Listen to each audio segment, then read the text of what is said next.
Capítulo 15. Un día Samuel le dijo a Saúl: El Señor me envió a ungirte como rey sobre su pueblo Israel. Así que pon atención al mensaje del Señor.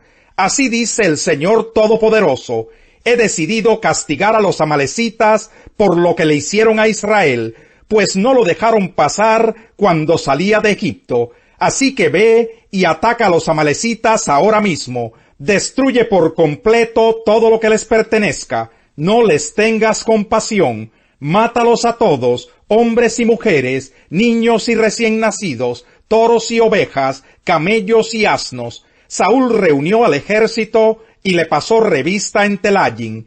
Eran 200,000 soldados de infantería, más 10,000 soldados de Judá.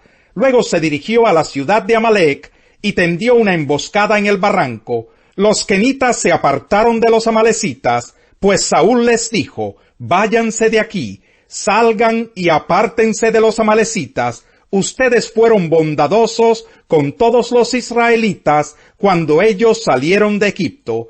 Así que no quiero destruirlos a ustedes junto con ellos. Saúl atacó a los amalecitas desde Javilá hasta Sur, que está cerca de la frontera de Egipto. A Agag, rey de Amalec, lo capturó vivo, pero a todos los habitantes los mató a filo de espada.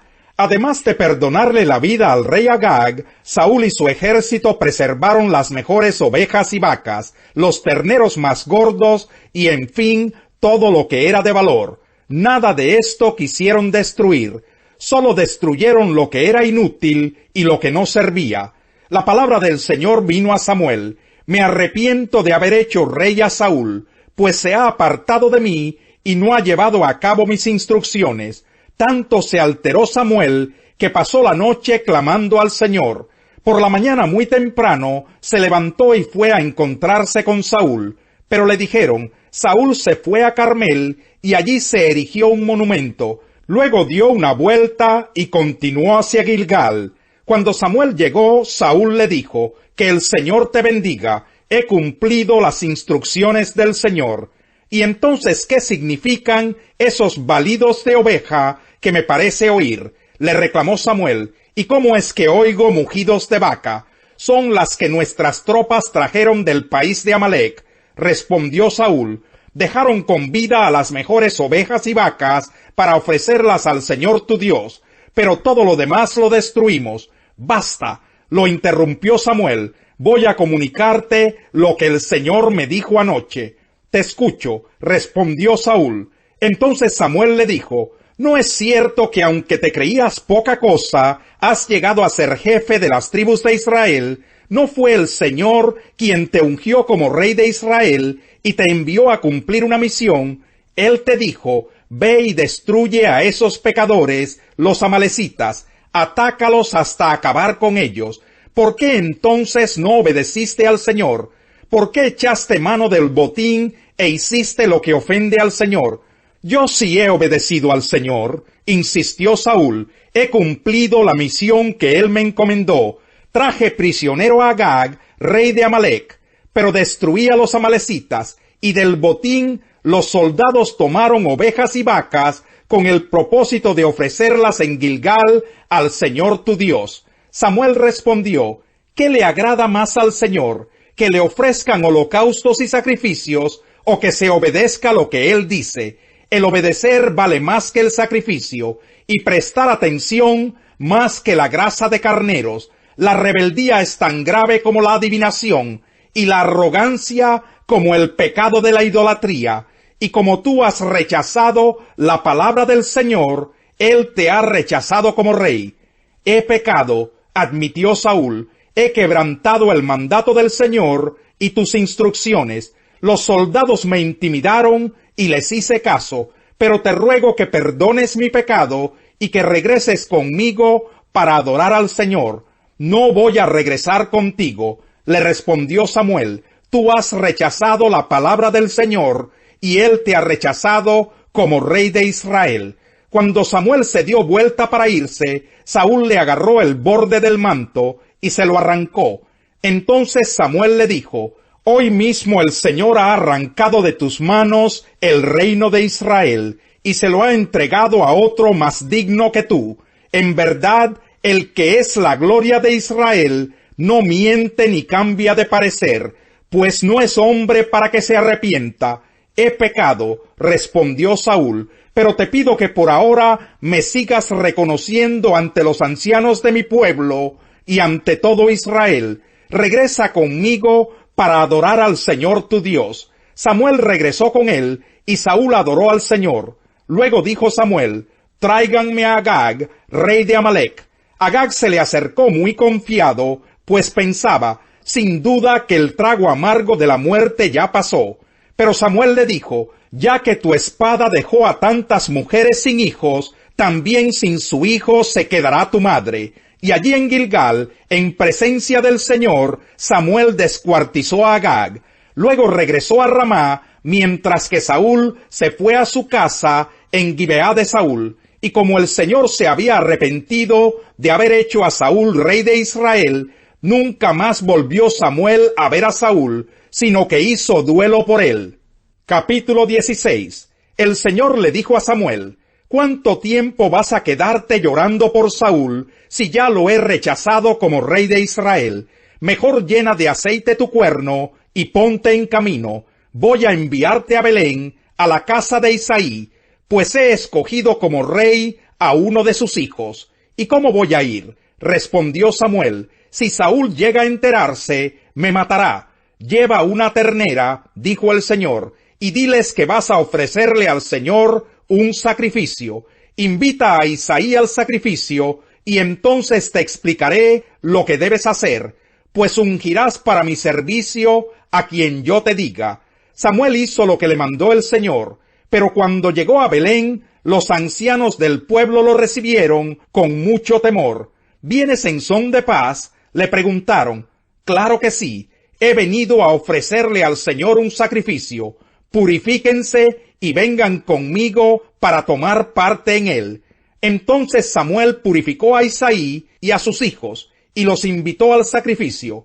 Cuando llegaron, Samuel se fijó en Eliab, y pensó: sin duda que este es el ungido del Señor. Pero el Señor le dijo a Samuel: no te dejes impresionar por su apariencia, ni por su estatura, pues yo lo he rechazado. La gente se fija en las apariencias, pero yo me fijo en el corazón. Entonces Isaí llamó a Abinadab para presentárselo a Samuel, pero Samuel dijo: a este no lo ha escogido el Señor. Luego le presentó a Sama, y Samuel repitió: tampoco a este lo ha escogido. Isaí le presentó a 7 de sus hijos, pero Samuel le dijo: el Señor no ha escogido a ninguno de ellos. ¿Son estos todos tus hijos? Queda el más pequeño, respondió Isaí, pero está cuidando el rebaño. Manda a buscarlo, insistió Samuel, que no podemos continuar hasta que él llegue. Isaí mandó a buscarlo, y se lo trajeron. Era buen mozo, trigueño y de buena presencia. El Señor le dijo a Samuel: este es, levántate y úngelo. Samuel tomó el cuerno de aceite y ungió al joven en presencia de sus hermanos. Entonces el Espíritu del Señor vino con poder sobre David, y desde ese día estuvo con él. Luego Samuel regresó a Ramá.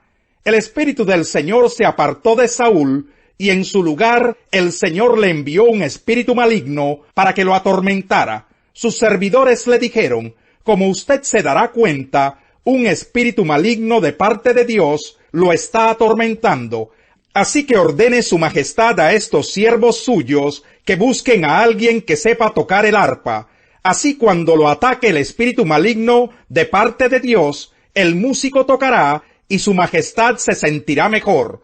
Bien, les respondió Saúl, consígame un buen músico y tráiganlo. Uno de los cortesanos sugirió: conozco a un muchacho que sabe tocar el arpa. Es valiente, hábil guerrero, sabe expresarse y es de buena presencia. Además, el Señor está con él. Su padre es Isaí, el de Belén. Entonces Saúl envió unos mensajeros a Isaí para decirle: mándame a tu hijo David, el que cuida del rebaño. Isaí tomó un asno, alimento, un odre de vino y un cabrito, y se los envió a Saúl por medio de su hijo David. Cuando David llegó, quedó al servicio de Saúl, quien lo llegó a apreciar mucho y lo hizo su escudero. Luego Saúl le mandó este mensaje a Isaí: «Permite que David se quede a mi servicio, pues me ha causado muy buena impresión». Cada vez que el espíritu de parte de Dios atormentaba a Saúl, David tomaba su arpa y tocaba. La música calmaba a Saúl y lo hacía sentirse mejor, y el espíritu maligno se apartaba de él. Capítulo 8. Pero Jesús se fue al monte de los Olivos. Al amanecer se presentó de nuevo en el templo. Toda la gente se le acercó, y él se sentó a enseñarles. Los maestros de la ley y los fariseos llevaron entonces a una mujer sorprendida en adulterio, y poniéndola en medio del grupo le dijeron a Jesús: «Maestro, a esta mujer se le ha sorprendido en el acto mismo de adulterio. En la ley Moisés nos ordenó apedrear a tales mujeres. ¿Tú qué dices?». Con esta pregunta le estaban tendiendo una trampa para tener de qué acusarlo. Pero Jesús se inclinó y con el dedo comenzó a escribir en el suelo. Y como ellos lo acosaban a preguntas, Jesús se incorporó y les dijo: «Aquel de ustedes que esté libre de pecado, que tire la primera piedra». E inclinándose de nuevo, siguió escribiendo en el suelo. Al oír esto, se fueron retirando uno tras otro, comenzando por los más viejos, hasta dejar a Jesús solo con la mujer, que aún seguía allí. Entonces él se incorporó y le preguntó: «Mujer, ¿dónde están? ¿Ya nadie te condena?». «Nadie, Señor». «Tampoco yo te condeno. Ahora vete y no vuelvas a pecar». Una vez más Jesús se dirigió a la gente y les dijo: «Yo soy la luz del mundo. El que me sigue no andará en tinieblas, sino que tendrá la luz de la vida». «Tú te presentas como tu propio testigo», alegaron los fariseos, «así que tu testimonio no es válido». «Aunque yo sea mi propio testigo», repuso Jesús, «mi testimonio es válido, porque sé de dónde he venido y a dónde voy. Pero ustedes no saben de dónde vengo ni a dónde voy. Ustedes juzgan según criterios humanos. Yo, en cambio, no juzgo a nadie. Y si lo hago, mis juicios son válidos, porque no los emito por mi cuenta, sino en unión con el Padre que me envió. En la ley de ustedes está escrito que el testimonio de 2 personas es válido. Uno de mis testigos soy yo mismo, y el Padre que me envió también da testimonio de mí. ¿Dónde está tu Padre? Si supieran quién soy yo, sabrían también quién es mi Padre». Estas palabras las dijo Jesús en el lugar donde se depositaban las ofrendas, mientras enseñaba en el templo. Pero nadie le echó mano, porque aún no había llegado su tiempo. 110. Así dijo el Señor a mi Señor: «Siéntate a mi derecha, hasta que ponga a tus enemigos por estrado de tus pies». Que el Señor extienda desde Sión el poder de tu cetro. Domina tú en medio de tus enemigos. Tus tropas estarán dispuestas el día de la batalla, ordenadas en santa majestad. De las entrañas de la aurora recibirás el rocío de tu juventud. El Señor ha jurado y no cambiará de parecer. Tú eres sacerdote para siempre, según el orden de Melquisedec. El Señor está a tu mano derecha, aplastará a los reyes en el día de su ira, juzgará a las naciones y amontonará cadáveres, aplastará cabezas en toda la tierra, beberá de un arroyo junto al camino, y por lo tanto cobrará nuevas fuerzas. El Señor aborrece las ofrendas de los malvados, pero se complace en la oración de los justos. El Señor aborrece el camino de los malvados, pero ama a quienes siguen la justicia. Para el descarriado, disciplina severa; para el que aborrece la corrección, la muerte;